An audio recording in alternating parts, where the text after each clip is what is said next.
ஒரு எனர்ஜெட்டிக்கான சாங் ஜனநாயகன்லேருந்து வந்திருக்குது. ஃபஸ்ட்டு என்ன தோணுச்சுன்னா எம்ஜிஆர் அவர்களுடைய இதே கிரியில் நீங்கள் நல்லா இருக்கணும் நாடு முன்னேற இந்த பாட்டு வந்ததுக்கப்புறம் எனக்கு மைண்டு பூரா அங்கே தான் போகுது. காரணம் எம்ஜிஆருடைய ஒரு ஸ்டைலையும் இதில் காமிச்சிருப்பார்.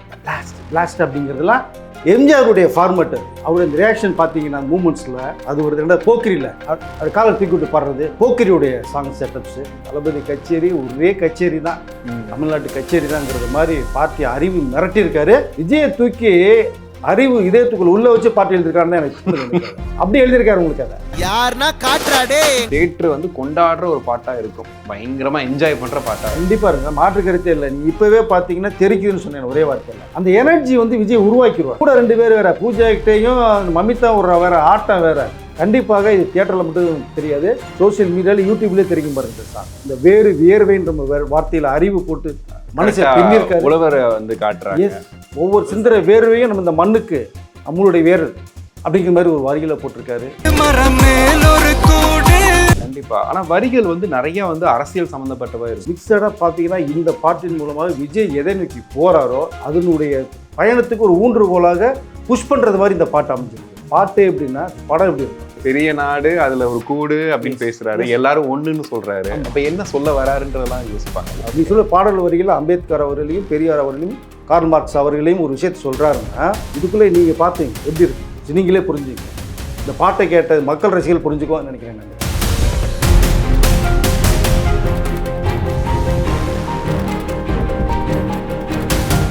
உலகெங்கும் வாழும் தமிழ் நெஞ்சங்களுக்கு கிறிஸ்டியின் அன்பு வணக்கம். நம்மோடு சினிமா விமர்சகர் திண்டுக்கல் வெங்கடேசன் இருக்காரு. வணக்கம் சார். வணக்கம் சார். ஒரு எனர்ஜெட்டிக்கான சாங் ஜனநாயகன்லேருந்து வந்திருக்குது. எப்பவுமே விஜய் பாட்டுல அரசியல் இருக்கான்னு தேடிக்கிட்டு இருப்போம், இது நிறைய அரசியல் தூவுன மாதிரி இருக்கு. உங்களுக்கு எப்படி இருந்துச்சு பாட்டு கேட்க? தெரிக்குதுங்க. அப்படி பாட்டு கேட்கும்போது எனக்கு ஃபஸ்ட்டு என்ன தோணுச்சுன்னா எம்ஜிஆர் அவர்களுடைய இதே கிரியில் நீங்கள் நல்லா இருக்கணும் நாடு முன்னேற அந்த சாங் தான் நான் நிறைய பேசியிருக்கேன். இந்த பாட்டு வந்ததுக்கப்புறம் எனக்கு மைண்டு பூரா அங்கே தான் போகுது. காரணம் எம்ஜிஆருடைய ஒரு ஸ்டைலையும் இதில் காமிச்சிருப்பார். இந்த பிளாஸ்ட் அப்படிங்கிறதுலாம் எம்ஜிஆருடைய ஃபார்மேட்டு. அது அவருடைய இந்த ரியாக்ஷன் பார்த்தீங்கன்னா அந்த மூமெண்ட்ஸில் அது ஒரு ரெண்டாவது போக்கிரியில் அப்படி காலர் தூக்கி விட்டு பாடுறது போக்கிரியுடைய சாங் செட்டப்ஸு, அதனுடைய பேட்டர்னு. பாட்டு தெரிக்குது. ஒவ்வொரு வரியிலையுமே விஜய்க்காக அறிவு வந்து செதுக்கியிருக்கார் மனுஷன். நீங்கள் ஆழ்ந்து திரும்பி திரும்பி பார்த்தீங்க அப்படின்னா ஒவ்வொரு வரியிலையுமே ஒரு விஷயத்த சொல்லியிருக்காரு. இந்த இந்திய நாடே நம்ம வேறுவையில் இருக்குது, வேறுன்றது மாதிரியான சில வரிகளை தூக்கி போட்டிருக்காரு. தளபதி கச்சேரி ஒரே கச்சேரி தான், தமிழ்நாட்டு கச்சேரி தான்ங்கிறது மாதிரி பார்ட்டி அறிவு மிரட்டியிருக்காரு. கூடுதல் அனிருத்து கேட்க வேணும் கேள்வி. ஒரு சூப்பர் ஸ்டார் ரஜினி எந்த அளவுக்கு போடுவாரோ அதை ஈக்குவலாக போட்டு மனுஷன் தாளிச்சிருக்காரு. வேட்டையனில் வருமே ஒரு ஜிகிஜின் ஓப்பனிங் சாங் ஒன்று கேள்வி, பட்டே மனசிலாயோ. அப்படி இந்த விஜய்க்குன்னு பார்த்தோம்னா அவருக்குன்னு ஒரு, ரஜினிக்குன்னு ஒரு ஸ்பெஷாலிட்டி இருக்குது, விஜய்க்குன்னு ஒரு ஸ்பெஷாலிட்டி வச்சுருக்காரு போல் இருக்கு. அனிருத் தீயா பண்ணியிருக்காரு. அந்த சாங்கோட எண்டில் 1 minute அப்படிங்கும்போது ஒரு சின்ன ஸ்டாக் பண்ணும்போது அங்கே ஒரு ஃப்ரீஸ் பண்ணுறாங்க. இதுக்கு முன்னாடி என்ன ஒரு கச்சேரி இருக்குன்னு வரும் நமக்கு, ஃபுல் வீடியோ வரும்போது தெரியும் உங்களுக்கு. கண்டிப்பாக. ஏன்னா வந்து விஜய் அவர்கள் பாட்டு அப்படின்னாலே லாஸ்ட்டாக அந்த 1 minute விடாமல் சிங்கிள் டேக்கில் ஆடுறது. ஆனால் அது கடைசி பாட்டு அப்படிங்கிறத எப்படி சார் எடுத்துக்க முடியும்? ஏன்னா வந்து அரசியல் உள்ளே வந்துட்டாரு, இப்போ அரசியல் தீர்க்கமாக இருக்காப்புல. அப்படி இருக்கும்போது ஒரு கடைசி பாட்டு இதுதான் ஒரு தளபதி டான்ஸோட பார்க்க போகிற பாட்டுங்கிறது எப்படி? அது கஷ்டமாக இருக்குது. கடைசி படம், கடைசி பாட்டு, கடைசி நடனம், ஸ்க்ரீனில் விஜயை அது கடைசியாக தான் பார்க்க முடியும் அந்த தளபதிங்கிற மாதிரிலாம் நினைக்கும் போது ஒரு பக்கம் மனசு அப்படி கிச்சின்னு கொஞ்சம் இந்த கிளாஸில் போட்டு இந்த தண்ணி அலைப்பாயுமா அந்த மாதிரி அலைப்பாயுது நமக்கு. பட் இது பார்க்கலாம். ஸோ இது நோக்கி போகுதுன்னு பார்ப்போம். நமக்கு அந்த டான்ஸ் மூமெண்ட்லாம் பார்த்துருப்பேன் சார். நான் வந்து ஒரு 4-5 படம் வந்து விஜயோடய ட்ராவல் பண்ணியிருக்கேன். ஷாஜகான், திருமலை, சிவகாசி, ஏகப்பட்டதில் பார்க்கணும்னா நீங்கள் ஷாஜகானில் ஒரு சாங் ஒன்று ஸ்டேஜில் பண்ணி ஒரு சாங் ஒன்று வரும் சார். எல்லாம் நிறைய படங்கள் வச்சுக்கோங்க. ஒரு எக்ஸாம்பிளுக்கு இந்த ரிஹர்சல் ஒன்று பார்ப்பாங்க. டான்ஸ் மாஸ்டர் எப்பயுமே பார்த்தீங்கன்னா ஸ்டுடியோவில் போயிட்டு, டான்ஸ் ஸ்டுடியோவில் போயிட்டு ரிஹர்சல் ஒரு 2 நாள் பார்ப்பாங்க. 3ஆவது நாள் 4ஆவது நாள் தான் உங்களுக்கு ஸ்பாட்டுக்கு வந்து டேக் போவாங்க. விஜயை பொறுத்த மட்டும் ரிஹர்சலே கிடையாது, நம்ம ஸ்ட்ரைட்டு தான், இறங்குனா நேரடி தான், வேறு எந்த இதுவுமே கிடையாதுன்றது மாதிரி தான் அவருடைய பார்த்தீங்கன்னா ஃப்ரெண்ட்ஸ் பார்த்தீங்கன்னா டான்ஸ் மாஸ்டர் வந்து அசோக் ராஜ்லேருந்து, லாரன்ஸ்லேருந்து, பிரபுதேவாலேருந்துலாம் அவங்க மூமெண்ட்டே கஷ்டம் சார். இங்கே போக்கிரிலாம் இந்த போக்கிரி பொங்கல்லாம் பார்த்தீங்கன்னா பிரபுதேவோட ஒரு ஸ்டெப் அதிகமாக வச்சிருப்பார் விஜய். பார்த்தா ஸ்பாட்டில் கிரியேட் பண்ணுறது உங்களுக்கு ஒரு எஃபோர்ட்லெஸ்ஸாக டான்ஸர் பயங்கரமாக. அப்புறம் அதுலேயே பார்த்தீங்கன்னா டோல் டான்ஸாங்களா ஏமில் செட்டு போட்டு பிரபுதேவ் ஒரு நிமிஷம் சாக்கை சேரில் உட்காந்துட்டாரான். ஓ விஜய்க்கெல்லாம் கம்போஸ் பண்ண வேணா, அவரே ஒரு மாஸ்பியான்னாரான். அதனால் விஜய்க்கு கம்போஸ் பண்ண வேண்டிய அவசியமே இல்லை சார். ஒரு தடவை என்ன பண்ணுவார்னா ஸ்பாட்டில் வந்தோடனே மாஸ்டர் ஸ்ட்ரைட்டாக ஒரே ஒரு தடவை ஆடி காமிக்க சொல்லுவார் சார். அவ்வளோதான். இவர் ஆடியும் காமிக்க மாட்டார், ஆடுவார். நீங்கள் மாஸ்டர் அப்படின்னா நீங்கள் வந்து அந்த மூமெண்ட் காமிக்கணும், டேக், அவ்வளோதான் சார். ஒரு தடவை பார்த்துட்டு டேக். எனக்கு தெரிஞ்ச வரைக்கும் ஒரு 2 டேக் போனது கூட மிகப்பெரிய அபூர்வம் சார். சிங்கிள் டேக்கில் மூமெண்ட் வைப்பார்.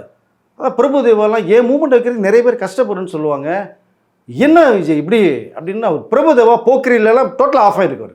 ஸோ அந்த மாதிரி ஒரு மூமெண்ட், டான்ஸ் மூமெண்ட், ஃபைட்டு, டோட்டலாக பார்த்தீங்கன்னா ஒரு பேக்கேஜ் ஆர்டிஸ்டார் அவர். நீங்கள் பெர்ஃபார்மன்ஸ்லேருந்து லவ்வா, ஃபைட்டா, டான்ஸா, பெர்ஃபார்மன்ஸா, மனசை தூள் பண்ணிட்டு போவார் நீங்கள் அதை. ஸோ இதுலேயும் நான் அப்படி தான் பார்த்தேன். பிரமாதமான ஒரு மூமெண்ட்ஸு. எம்ஜிஆருடைய டச் வச்சுருக்காரு.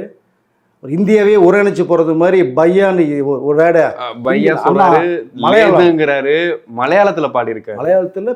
மலையாளமே கேரளா கோட்டை மாதிரி இருக்குது சார். ஒரு விஜய்க்கு அவ்வளோ பெரிய ஃபேன். ஆனால் மமிதா பைஜி வேறு வந்திருக்காங்க, அவங்க வேறு கூட ஆடுறாங்க. கேரளா மக்கள் அப்படி இதே தவிர டச் பண்ணியிருக்காரு இப்போ டொப்புன்னு.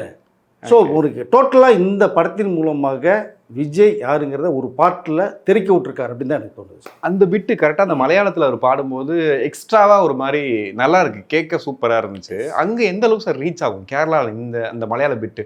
ஏன்னா அவங்க லைட்டாக விஜய் அவர்கள் லைட்டாக சுகமோ அப்படின்னு கேட்டாலே பயங்கரமாக இது பண்ணுறவங்க. ஸோ அவங்களுக்கு இந்த மாதிரி பாட்டே பாடிக்காரனா எந்த அளவுக்கு ரீச் ஆகிடும்? அவங்களுக்கு தமிழ் எல்லாத்துக்குமே புரியும். கிட்டத்தட்ட 70-80% வந்து தமிழ் பேசுகிற மக்கள் கேரளா மக்கள் இருக்காங்க. விஜய் நீங்கள் தமிழ் படம் மட்டும் ஸ்ட்ரைட் சாரிங்க, வேறு தெலுங்கு படம் அதுனா கூட டப் பண்ணி போடுவாங்க மலையாளத்தில். தமிழ் படம் மட்டும் ஸ்ட்ரைட் ரிலீஸ் கேரளாவில். விஜய் படம்னா கொண்டாடுறதுக்கு அங்கே மலையாள படம் மோகன்லால் மம்முட்டி படத்தை விட விஜய்க்கு அவ்வளோ கிரேஸ் ஆடியன்ஸ் இருக்காங்க, அவ்வளோ கூட்டம் போடும் அவருடைய ஷோனாலே. இது கேரளா மக்களுடைய மனசுக்குள்ளே போய் ஒரு சேரை போட்டு சிம்மாசனம் உட்காண்டாருன்னா தோணும் எனக்கு மேட்டர் தான். அவரு கலக்கியிருக்காரு. நார்த்தில் பையான்னு மேட்டர் போட்டு எடுத்திருக்காரு. இந்தியாவுடைய அந்த வேறு வியர்வைன்ற வார்த்தையில் அறிவு போட்டு மனுஷன் பின்னிருக்காரு. உழவரை வந்து காட்டுறாங்க. எஸ், ஒவ்வொரு சிந்தனை வேர்வையும் நம்ம இந்த மண்ணுக்கு நம்மளுடைய வேர் அப்படிங்கிற மாதிரி ஒரு வரிகளை போட்டிருக்காரு. ஸோ இந்த அறிவுடைய வரிகள் கோரியோகிராஃபர் சேகர் என்ன சார் இல்லை விஜய் எந்த அளவுக்கு அவர் அந்த மாசா புரிஞ்சு வச்சுருந்தாருன்னா இந்த மூமெண்ட்டை வச்சுருப்பார் பாருங்கள். நீங்கள் தான் மனுஷன் விளையாடி இருக்கார் சார் விஜய். எனக்கு இந்த பாட்டுக்கு பிறகு நீங்கள் கமெண்ட்ஸே நீங்கள் பாருங்கள் மக்களே. தலைவா தளபதி போயிடாதீங்க, தயவுசெய்து போயிடாதீங்க, லாஸ்ட் மினிட் சொல்லாதீங்க அப்படிங்கிற மாதிரி தான் நிறைய பேருடைய விமர்சனங்கள் வரும் பாருங்க. கண்டிப்பாக. ஆனால் வரிகள் வந்து நிறைய வந்து அரசியல் சம்மந்தப்பட்டதாக இருந்துச்சு. அதாவது வந்துட்டு தனக்காக யோசிக்காம, ஒரு தாழ்ந்து போகாம, நமக்காக வந்த அண்ணன், எங்க அண்ணன், நம்ம அண்ணன் அப்படிங்கிறதெல்லாம் இது அப்படியே வந்து நீங்கள் பார்த்தீங்கன்னா கடந்த ஒரு 5 படங்களாகவே இந்த இன்ட்ரோ சாங்கில் ஃபுல்லாகவே இருக்குது. நான் உங்கள் அண்ணன், நான் வர்றேன் அப்படிங்கிற பாட்டாக இருக்கட்டும், எல்லாத்துலேயுமே இருக்குது. அரசியலுக்காக அப்படியே ரெடி பண்ணிட்டு வந்தார். இதில் எப்படி சார் இருக்குது? முழு நேரமாக அரசியல் இறங்கியாச்சு. இப்போ இந்த வரிகள் வந்து எந்த அளவுக்கு இவருடைய கட்சி, இவருடைய அந்த போக்குகளுக்கு எவ்வளோ ஹெல்ப் பண்ணும்? நிறைய விஷயங்களை தெளிச்சிருக்காரு. விஜய்க்கு என்ன தேவையோ, அவர் எதை நோக்கி போகிறாரோ இந்த பாடல் மூலமாக அறிவு ஓரில் எழுதியிருக்காருன்னு தான் சொல்லியிருக்கிறாரு. ஸோ இதில் ப்ளஸ் அனிருத்துடைய ஓப்பனிங் வாய்ஸு, அடுத்து இந்த தளபதியோடைய இந்த நம்ம ஊருன்னு வரும்போது பார்த்தீங்கன்னா தளபதியோட வாய்ஸ் இருக்குது, அப்புறம் அறிவோட வாய்ஸ் மிக்சடாக பார்த்தீங்கன்னா இந்த பாட்டின் மூலமாக விஜய் எதை நோக்கி போகிறாரோ அதனுடைய பயணத்துக்கு ஒரு ஊன்றுகோலாக புஷ் பண்ணுறது மாதிரி இந்த பாட்டு அமைஞ்சிருக்கு. பாட்டே எப்படின்னா படம் எப்படி இருக்கும், படம் தெரிக்கும். இதில் வர்றது 2வது கெட்டப்பில் நீங்கள் இந்த பாடல் பார்த்தது விஜயோட 2nd கெட்டப்பு. ஃபஸ்ட்டு கெட்டப் ஒன்று இருக்குது, நீங்கள் யூத் ஒன்று, அதெல்லாம் அப்படி பார்த்து ஃபயராக இருக்கும் உங்களுக்கு. அதை அந்த இன்ஸ்பெக்டர் காஸ்டியூம் போட்டு வரும்போதெல்லாம் அப்படி மூமெண்ட்டே வேறு விஜய்ங்க. 2nd கெட்டப்லாம் தெரிக்கும் உங்களுக்கு. இதில் கூட வந்து இது பூஜா ஆக்டே மமிதா பைஜியோட டான்ஸ் மூமெண்ட்ஸ்னால் இதோட ஃபெஸ்டிவல் நடக்கிற மாதிரியான ஒரு சுச்சுவேஷனில் சாங்கை வந்து வச்சுருக்காங்க. ஒரு நியூ இயர் பார்ட்டி மாதிரி இந்த சின்ன சின்ன பசங்களோட வேறு ட்ராவல் ஆகி, ஏன்னா ஸ்கூல் சம்மந்தப்பட்ட சீன் நிறையா இருக்குது படத்தில் ஹைலைட்டான விஷயங்கள் இருக்குது. 2வது இதன் மூலமாக பெண்கள் கூட்டம் அதிக அளவில் சேர்ந்த படம் பார்த்ததுக்கு பிறகு, ஏன்னா அவர்களை தூக்கி தான் அந்த கதையே நகர்ந்து போகும் மமிதா பைஜன் மூலமாக. ஸோ பெண்களுடைய ரசிகர்கள் ஏகப்பட்ட பேர் உருவாவாங்க. இந்த படம் கண்டிப்பாக ஜனநாயகன் மக்கள் மத்தியில் பெரிய அளவில் பேசப்படும். ஒரு பெரிய என்ன சொல்கிறதுன்னா ஒரு புரட்சியை உருவாக்குறது மாதிரி இருக்கும் இந்த படம். ஜாதி பேதமெல்லாம் லேது அப்படின்னு சொல்லும் போது பார்த்தீங்கன்னா அம்பேத்கர், பெரியார், கால் மார்க்ஸ் 3 பேரும் இருக்கிறத பார்க்குறோம். அந்த இது வரும்போது கிட்டத்தட்ட ஒரு அரசியலில் ஏதோ ஒரு தீர்க்கமாக ஒரு கருத்தை சொல்கிறாரு அப்படின்றது, அதை இதில் இன்புட் பண்ணதும் ஒரு காரணத்தோடு தான். கண்டிப்பாக சார், இதில் அரசியல் பஞ்ச் வசனம் நிறையா இருக்குது. படம் வந்ததுக்கப்புறம் பாருங்கள் அவருடைய அரசியல் டைலாகை பாருங்கள், ஒவ்வொன்றும் அனல் தெரிக்கும். நீங்கள் இதுக்கு முன்னாடி படங்கள்லேருந்தே ஒரு லீடு கொடுத்தே உள்ளுக்குள்ளே வந்துட்டு இருந்தார். லியோவில் அந்த சாங்கில் நான் ரெடி தான் அண்ணன் வரவான்றதில் போட்டார். இதில் கன்ஃபார்ம் பண்ணிட்டார். நீங்கள் படத்தினுடைய ஒவ்வொரு மூட்டையுமே அரசியல் காய் நத்தி கொண்டு போகிறது அவ்வளோ ஸ்பீடாக இருக்கும் ஜனநாயகன் படத்தில். ஓகே, டைட்டிலே ஜனநாயகன். இல்லை டிபேட்டே கூட இது வருமா? கண்டிப்பாக பேசுவாங்க. பெரும் நாடு, பெரிய நாடு, அதுல ஒரு கூடு அப்படின்னு பேசுறாரு. எல்லாரும் ஒண்ணுன்னு சொல்றாரு. அப்ப என்ன சொல்ல வராருன்றதெல்லாம் யோசிப்பாங்க. ஒன்றும் இல்லை, எல்லாம் நம்ம ஒன்று தான். இந்திய மக்கள் ஒன்று தான். இங்கே பிரிவினை கிடையாது, சாதி மதம் கிடையாது. நம்ம ஒரு இலக்கை நோக்கி போகிறோம். எல்லா மக்களையும் சந்திக்கணும், எல்லா மக்களும் நமக்கு ஆதரவாக இருக்கணும். சிம்பிள் லாஜிக்காக ஒரு விஷயத்தை லைட்டாக தூவிட்டு போயிருக்காரு. ஓகே, நீங்கள் ஆழ்ந்து பார்த்தீங்கன்னா உள்ளுக்குள்ளே அவ்வளோ கருத்து இருக்குது. எம்ஜிஆர் படங்கள்லாம் நீங்கள் பார்க்கணும். நான் ஆணையிட்டால் நடந்து விட்டால் நீங்கள் இப்போ கேட்டிங்கன்னா, ஒரு தவறு செய்தால் அதை திரும்ப செய்தால் தேவன் என்றாலும் விடமாட்டேன். என்ன கருத்துங்க அது? ஒரு தவறு செய்யறது இயல்புங்க, திரும்ப செஞ்சதுன்னா கடவுளை கூட விடமாட்டேன் அப்படிங்கிறார் எம்ஜிஆர். என்ன சொல்ல வர்றார்? அதனுடைய பாதையில் தான் இப்போ கிட்டத்தட்ட விஜய் நெருங்கி போயிட்டு இருக்கார். நீ சொல்ல பாடல் வரிகள் அம்பேத்கர் அவர்களையும் பெரியார் அவர்களையும் கார்ல் மார்க்ஸ் அவர்களையும் ஒரு விஷயத்தை சொல்கிறாருன்னா, இதுக்குள்ளே நீங்கள் பார்த்தீங்க எப்படி இருக்குன்னு நீங்களே புரிஞ்சுங்க. இந்த பாட்டை கேட்ட மக்கள் ரசிகர்கள் புரிஞ்சுக்குவான்னு நினைக்கிறேன் நான். இதை கண்டிப்பாக இந்த படம் ஒரு அதான் சொன்னேன் இல்லையா, ஒரு வித்தியாசத்தை ஏற்படுத்தும். ஓகே சார், இந்த படம் வந்து இப்போது சன் டிவி வாங்கியிருக்கதா சொல்கிறாங்க. ஒரு செய்தி பார்க்குறோம், சேட்டலைட் பார்ட்னர் அவங்க தான் அப்படின்ட்டு. சன் டிவியை பொறுத்த வரைக்கும் பொங்கலுக்கு ரிலீஸ் ஆன படம் அப்படின்னா தமிழ் புத்தாண்டுக்கு அந்த படத்தை போட்டுருவாங்க. அப்போ தமிழ் புத்தாண்டு வர டைம் பார்த்தீங்கன்னா தேர்தலும் கரெக்டாக நெருங்கி வர டைம். அந்த டைமில் போட்டால் அது சன் டிவியில் போட முடியுமா? அதுக்கு வாய்ப்பும் கிடையாது. அப்போ உண்மையிலே சேட்டலைட்டுக்கு விற்றுருக்காங்களா இல்லை சும்மா செய்திகள் வதந்திகளாக பரவிட்டு இருக்கா? இல்லை, எனக்கு தெரிஞ்ச வரைக்கும் சன் டிவியில் டீல் பண்ணல, அவங்க வாங்கலைங்கிற ஒரு தகவல் தான் எனக்கு வந்து தகவல். காரணம் கேட்டிங்கன்னா, ரோமியோ பிக்சர்ஸ் ராகுல் தான் இதை வந்து டோட்டலாக தியேட்ரிக்கல் பிஸ்னஸ் பண்ணியிருக்காங்க. ராகுல் அவர்களுக்கும் டிஎம்கே அவர்களுக்கும் அந்த நட்பு வட்டாரத்துக்குள்ளே இருக்கிறவங்க. அதன் மூலமாக ராகுலுங்கிறதுனால சன் டிவி வாங்குற வாய்ப்புகள் நிறையா இருக்கும் அப்படிங்கிற மாதிரியான விஷயங்கள் பேசப்பட்டு இருக்கு. பட் மேக்ஸிமம் எனக்கு தெரிஞ்ச வரைக்கும் சன் டிவி வாங்கலை. அதுக்கு ஓடிடி மட்டும் எல்லாம் பிஸ்னஸ் முடிச்சிட்டாங்க. தியேட்ரிக்கல் பிஸ்னஸ் நடந்து ஸோ தியேட்ரிக்கல் பிஸ்னஸ் இப்போ நடந்துக்கிட்டு இருக்கு. சன் டிவி வாங்குறதுனா வாய்ப்பும் எனக்கு தெரிஞ்சு இருக்கான்னு நினைக்கிறேன். விஜய் அவர்கள் ஒரு நடிகராக மட்டுமே இருந்திருந்தால், அரசியலுக்கு வராமல் இருந்தால் சன் டிவி வந்து பயங்கர விலை கொடுத்து வாங்கியிருப்பாங்க. இன்றைக்கு இருக்கிற நிலைமையே வேறு. நீங்கள் சன் டிவி வாங்கி ஜனநாயகனை ஃபோக்கஸ் பண்ணுறாங்கன்னா இதை விட ஒரு மேட்ரு எதுவுமே இருக்காது.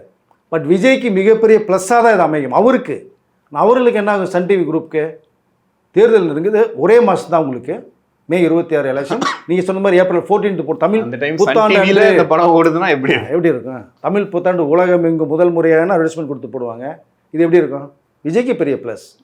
இதற்கான வாய்ப்புகள் ரொம்ப கம்மி அப்படின்னு தான் நான் சொல்ல வரேன். எனக்கு வந்து தகவல் பிரகாரம். ஓகே, அந்த ஒன் லாஸ்ட் டைம் தான் இடிச்சுக்கிட்டே இருக்கு சார். ஒரு தளபதி ரசிகர்கள், விஜய் ரசிகர்களை தாண்டி ஒரு சினிமா பார்க்குறவங்களுக்கு வந்து என்னென்னா, இவர் படம் வந்தால் தேட்ரு ஃபுல்லாகிடும், நிறைய கலெக்ஷன் கிடைக்கும். இப்போ எல்லாருமே ரஜினி, கமல் அந்த வரிசையில் விஜய் படத்துக்குன்னு ஒரு பெரிய இது இருக்குது. ஆனால் அது ஒன் லாஸ்ட் டைம் அப்படின்றது எந்த அளவுக்கு சினிமா துறையில் பாதிப்பாக இருக்கும்னு நினைக்கிறேன்? இல்லை, அதுதான் பெரிய இழப்பு தான். விஜய் அவர்கள் லாஸ்ட் படம் அப்படின்னா கண்டிப்பாக மிகப்பெரிய ஒரு பெரிய கேப் உள்ள பிஸ்னஸ் வகையிலும் சரி, ஒரு மிகப்பெரிய ஒரு நடிகர் மிஸ் ஆகிறதும் சரி, அவரை நம்பி ஒரு 400 கோடி ரூபா போட்டு அதன் மூலமாக ஒரு 800-900 கோடி சம்பாதிக்கணும் அப்படின்னு நினச்சிட்டவங்களுக்கு மிகப்பெரிய அளவில் ஒரு பாதிப்பு கண்டிப்பாக இருக்கும். ஏன்னா நீங்கள் ஃபீல்டு அவுட் ஆர்டிஸ்ட் இல்லை அவர் இல்லையா? மிகப்பெரிய ஒரு ரவுண்டில் நம்பர் 1, 2, 3க்குள்ளே வந்து இருக்கக்கூடிய மிகப்பெரிய நடிகர். சம்பளம் எவ்வளோ வாங்குறான்னு அவரே சொல்லியிருக்காரு, வேறு எல்லாம் தெரிஞ்ச ஒரு விஷயம். பட் இதெல்லாம் விட்டுட்டு நான் தமிழ் மக்களுக்கும், தமிழ் மண்ணுக்கும், தமிழ்நாட்டுக்கும் ஒரு விஷயத்தை நான் பண்ண போகிறேன்னு ஒரு வந்து இலக்கை நோக்கி போகிறார். அந்த இலக்கை நோக்கி வெற்றியா அப்படிங்கிறது நமக்கு தெரியாது. மக்கள் கேள்வி தீர்ப்பு அது அவருக்கும் தெரியாது. ஒரு முயற்சி, வெற்றி தொழுகிறது ரெண்டாவது பக்கம். ஸோ முயற்சி பண்ணணுமே முதல்ல. அந்த தில்லு வரணும்ல முதல்ல உங்களுக்கு. அதுதானே பெரிய விஷயம். அதான் தனக்காக நிற்காம பிறருக்காக அப்படிங்கிற அதான் சொல்லியா. இந்த வரிகளை நீங்கள் ஒன்று ஒன்றா பார்த்தீங்க அப்படின்னா, விஜயை சிந்திச்சு பார்த்து வச்சு விஜயை தூக்கி அறிவு இதயத்துக்குள்ள உள்ள வச்சு பாட்டு எழுதியிருக்காருன்னு எனக்கு நினைக்காது. அப்படி எழுதியிருக்காரு உங்களுக்கு அதை. ஆனால் எந்த இடத்துலையுமே கட்சி ரெஃபரன்ஸ் வரலையே சார். தமிழக வெற்றி கழகம், டிவிகே, அந்த கட்சியோட கொடி எதுவுமே அந்த மாதிரி எதுவுமே இல்லையே சார். இல்லைங்க, அந்த அதாவது கட்சிக்கும் படத்துக்கும் வந்து நீங்கள் மிங்கிள் பண்ண விரும்பல. அவங்க நினச்சிருந்தாங்கன்னா, இந்த சாங்கில் நினச்சிருந்தாங்கன்னா ஒரு டிவிக்கு கொடியை நீங்கள் காமிச்சிருக்கலாம். இப்போ ஏஐ டெக்னாலஜி வந்துருக்கு, அதன் மூலமாக யூஸ் பண்ணி கூட நீங்கள் விஜய் கொடியை பிடிச்சிட்டு வர மாதிரி ஒரு வாக் பண்ணி ஒரு இது மூமெண்ட்டை கொடுத்துருக்கலாம். பட் அது அவங்க நோக்கம் இல்லை. அதாவது கலைத்துறை, சினிமான்றது வேறு, அரசியல்ன்றது வேறு. பட் சினிமா மூலமாக சில நல்ல விஷயங்களை சொல்லணும், கருத்துக்களை சொல்லணும்னு ஆசைப்படுறாரு, சொல்கிறாரு. இதுதான் நீங்கள் ஹெச்வினோத் டைரக்டாக சொல்லலை, டைரக்டாக சொல்லலை, ஸ்ட்ரைட்டாக அவர் சொல்லவே இல்லை. நீங்கள் புரிஞ்சுக்குங்க, அவ்வளோதான். இன்றைக்கி இருக்கிற ஜென்ரேஷன்லாம் நீங்கள் ஸ்கார்ப்பாக ஊன்னீங்கன்னா அவர் கப்புன்னு பிடிச்சிக்குவான், ஃபயர் ஆயிடுவாங்க. அப்படி இருக்கிறது தான் இன்றைக்கி வந்து ஃபுல்லாக யங்ஸ்டர்ஸ் இருக்காங்க. அதனால் ஹெச்வினோத்தை பொறுத்த மட்டுமே இதை வந்து ஒரு கட்சி படமாக அவர் கொண்டு போக விரும்பலை. ஃபர்ஸ்ட் ஆஃப் ஆல் அவர் கொண்டு போகவும் மாட்டார். அந்த கதைக்கு என்ன தேவை, இவர் இதில் அரசியலில் நிற்கிறது மாதிரி நீங்கள் சீன் மாற்றிருந்தீங்கன்னா நீங்கள் இங்கே வந்து இந்த கட்சியை கொண்டு போகலாம், கொடி வைக்கலாம், நீங்கள் அந்த துண்டை போட்டு வரலாம். பட் நீங்கள் அந்த மாதிரி ஸ்க்ரீனில் அவர் பண்ண கிடையாது. ஒரு நேர்மை தவறாத ஒரு காவல்துறை அதிகாரி ஒரு குழந்தையை தத்து எடுக்கிறாரு. நான் கதையை ஸ்பாயில் பண்ண விரும்பல. அந்த பெண்ணை எப்படி பகவான் கேசரியோட கதை அந்த மாதிரி சொல்றீங்களா, இல்ல அதிலிருந்து கொஞ்சம் அந்த ஜூஸ் மட்டும் எடுத்துக்கிட்டாங்க. ஜஸ்ட் தமிழ் நேட்டிவிட்டி தகுந்தது மாதிரி நிறைய மாற்றிருக்காங்க, சேஞ்சஸ் பண்ணியிருக்காங்க. ஓகே. பட் இதுக்குள்ள அரசியல் இருக்குது. ஆனால் இவர் அரசியல்வாதியாக இல்லை. அரசியல் வசனங்கள் தெரிக்கும், அரசியலில் சம்மந்தப்பட்டவர்கள் செய்கிற என்ன விஷயங்களை இவர் வந்து அனல் தெரிக்கிறது மாதிரி வசனங்களை தெரிக்க விட்டுருக்காரு. நீங்கள் பிரகாஷ் ராஜ் வர்றாரு, நீங்கள் வந்தோன்னே பார்த்தா தெரியும் உங்களுக்கு அதை. அதனால் இவர் அரசியலுக்குள்ளே இல்லாதனால இவர் சம்மந்தப்பட்ட டிவிக்கு சம்மந்தப்பட்ட உள்ளே நினைச்சாங்கன்னா அது வாலின்ற நீங்கள் நுழைச்சது மாதிரி போகும். அது உங்களுக்கு வந்து பெரிய லேகாக டிஸ்டர்பன்ஸ் ஆகும். அதுக்குள்ளே விஜய் போக மாட்டார், டைரக்டர் ஹெச்வினோத்தும் போக மாட்டார். ஆனால் பேருமே பார்த்தீங்கன்னா அந்த டீசரில் ஒரு சின்ன ஒரு ஃபர்ஸ்ட் லுக் மாதிரி விட்டாங்க இல்லையா, அதில் கூட வந்து பார்த்தீங்கன்னா வெற்றி கொண்டான் அப்படின்ட்டு இருக்கு. அதையே வந்து தளபதி வெற்றி கொண்டான் இருக்கும், கையில் டேட்டு கூட வந்து டிவி கேன் போட்டிருக்காருலாம் சொன்னாங்க. ஸோ மேபி அதில் படங்களில் இருக்குமோ அந்த ரெஃபரன்ஸ் எல்லாமே. இல்லை, நீ கட்சியை வந்து உள்ளுக்குள்ளே வைக்க எனக்கு தெரிஞ்ச வரைக்கும் வைக்கல சார். டிவிக்கேன்னு சொல்கிறது ஒன்றும் தப்பு கிடையாது. அதில் பேர் வந்து தமிழை வெற்றி கொண்டான் நீங்கள் வைக்கலாம். இந்த பேர்லாம் உங்களுக்கு இருக்கும் மிக்சடாக. தவிர இவருடைய டிவிக்கே கட்சியை இதுக்குள்ளே கொண்டு வந்து திணிக்கலை விஜய். ஏன்னா இந்த களம் வேறுங்கிறதுனால இது இப்போ தேவையெல்லாம் உள்ளுக்குள்ளே வைக்க வேணாம்னு சொல்லி அவர் வந்து மைண்ட் செட் ஆனது. நம்ம டைரக்டர் ஹெச்வினோத்தும் அதுக்குள்ளே உள்ளே வந்து வைக்கலை, கன்ஃபார்மாக வைக்கலை. நீங்கள் நிறைய பேர் சொன்னாங்க அந்த மாநாடு சம்மந்தப்பட்டது பரப்பு நடந்தவங்க தான் வச்சுருக்காங்களா அப்படின்ற ஒரு விஷயம் வந்து பேசப்பட்டு இருக்கு. எனக்கு தெரிஞ்ச வைக்கும் வைக்கலைன்னு வந்துற தகவல் வைக்கிறதுக்கு வாய்ப்பு இல்லை. இதனுடைய கதைக்கிழமை வேற உங்களுக்கு. அதுக்குள்ளே நீங்கள் வந்து அவருடைய தமிழக வெற்றி கழகத்தினுடைய கட்சியோ பரப்புரையோ இதுக்குள்ளே வைக்கிறதுக்கான சான்சஸ் 100% இருக்காதுன்னு நான் நினைக்கிறேன். கண்டிப்பாக. ஆனால் தேட்டர் வந்து கொண்டாடுற ஒரு பாட்டாக இருக்கும், பயங்கரமாக என்ஜாய் பண்ணுற பாட்டாக கண்டிப்பாக இருக்குங்க, மாற்று கருத்தே இல்லை. நீ இப்போவே பார்த்தீங்கன்னா தெரிக்குதுன்னு சொன்னேன் ஒரே வார்த்தையில். அந்த எனர்ஜி வந்து விஜய் உருவாக்கிடுவாருங்க. லியோவில் வந்து அண்ணா வரண்டா நான் ரெடி அந்த சாங்கில் தெரிக்க இல்லையா அவர் அந்த எனர்ஜியை கிரியேட் பண்ணிடுவார். இந்த டான்ஸ்லேயே வந்துடுவார். கூட 2 பேர் வேறு, பூஜா கிட்டையும் மமிதா விட்ற வேறு, ஆட்டம் வேறு. நான் போக்கிரியில் எப்படி அந்த சாங் பொங்கல் சாங் உங்களுக்கு தெரிச்சிச்சு, போக்கிரி பொங்கல் அதை விட 10 மடங்கு அதிகமாக தெரிக்கும் இந்த சாங். தியேட்டர்லேயே உங்களுக்கு வந்து அலப்பறை கிளப்ப போகுது இது உங்களுக்கு. அதை ஸோ எனக்கு தெரிஞ்ச வரைக்குமே இந்த சாங் செகண்ட் ஹாஃபில் வரும்னு தான் நினைக்கிறேன். ஆஃப்டர் இன்டர்வல் அப்போ தான் என்ன செகண்ட் கெட்டப்பில் வர்றாரு. ஸோ அந்த ஒரு பேட்டர்னில் தான் வருவார் நினைக்கிறேன். ஏன்னா மமிதா பைஜு வளர்ந்த பொண்ணை இதில் கூட ஆடுது வேறு. ஓகே. அப்போ அவருடைய போர்ஷன்லாம் வந்து இந்த கெட்ட வளர்ந்ததுக்கு பிறகு செகண்ட் கெட்டப். இப்போ வேற ஒரு பாட்டு இருக்குது, வேற ஒரு பாட்டு முன்னாடி ஒரு பாட்டு இருக்குன்னு நினைக்கிறேன் நான். ஸோ அந்த யங்ஸ்டர்ஸாக வர விஜய் இது செகண்ட் கெட்டப், இதுக்கு பிறகு வரும். மொத்தத்தில் உங்களுக்கு ஃபர்ஸ்ட் ஹாஃப் தெரியும், செகண்ட் ஹாஃப் இதை வைக்கும்போது இன்னும் ப்ளஸ்ஸாக இருக்கும்னு நினைக்கிறேன். அந்த ஒரு சைடில் போவார். அப்போ தான் அரசியல்லாம் உள்ளுக்குள்ளே வருது உங்களுக்கு. அதை ஓகே அரசியல் தலைவர்லாம் உள்ளுக்குள்ளே வர்றாங்க. அப்போ தான் இவருடைய வசனங்கள் தெரிக்கும். அந்த சுச்சுவேஷன் அமைக்கப்பட்ட ஒரு பாடல் தான். கண்டிப்பாக இது தியேட்டரில் மட்டும் தெரியாது, சோஷியல் மீடியாவில் யூடியூப்லேயே தெரியும் பாருங்க இந்த சாங். கண்டிப்பாக சார். நிறைய விஷயங்கள் பேசணும், நேரத்துக்கு ரொம்ப நன்றி.